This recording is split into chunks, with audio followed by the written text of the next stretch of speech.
நிறைய பேர் பாத்தீங்கன்னா வெறும் அடிப்படை பாடமான கம்பு சுத்து முறைகளை மட்டும் சுத்திட்டு அதுதான் சிலம்பம் அப்படின்னு நினைச்சிட்டு இருக்காங்க. அது மட்டும் சிலம்பம் கிடையாது. அதையும் தாண்டி கம்பு சண்டை இருக்கு, கை சண்டை தெரிஞ்சிருக்கணும். அப்படி தெரிஞ்சிருந்தா மட்டும்தான் சிலம்ப பயிற்சிகளை கொடுக்கறது ரொம்ப நல்லது. எந்த பாடமா இருந்தாலும், கால் பாடம், கம்பு பாடம் எதா இருந்தாலும் நீங்க கத்துக்க ஆரம்பிச்சிட்டீங்கன்னா முதல்ல வணக்கம் செய்யணும். அதுக்கப்புறம் தான் கால் பாடங்கள் ஸ்டார்ட் பண்ணணும். அப்பதான் கம்பு சுற்று முறைகள். ஓகே, அதுக்கப்புறம் வகுப்பு முடிஞ்சதும் நீங்க மறுபடியும் வணக்க பாடம் செஞ்சுட்டு தான் வகுப்பு போகணும். இதுதான் ஒரு பாரம்பரியமா ஒரு கலையை கத்துக்கிற முறை. எடுத்த உடனே கால் பாடமும் கம்பு சுற்று முறைகளும் செய்யக்கூடாது.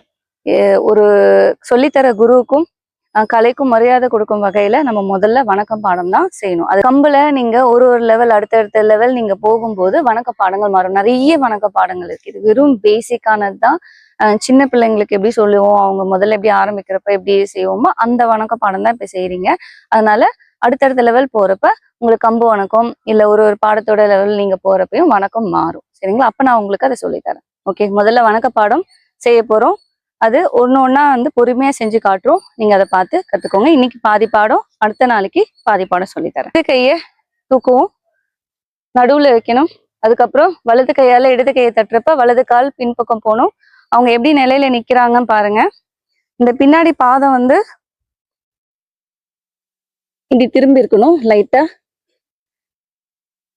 முன்முட்டி மடங்கி இருக்கணும், பின்முட்டி மடங்க கூடாது. இப்ப கைய பின்னாடி எடுத்து வணக்கம் வைக்கணும். இப்ப இடது கையால இடது தொடைய வெளியில தட்டணும், வலது கையால வலது தொடைய உள்ள தட்டணும். இது எல்லாமே நிலை.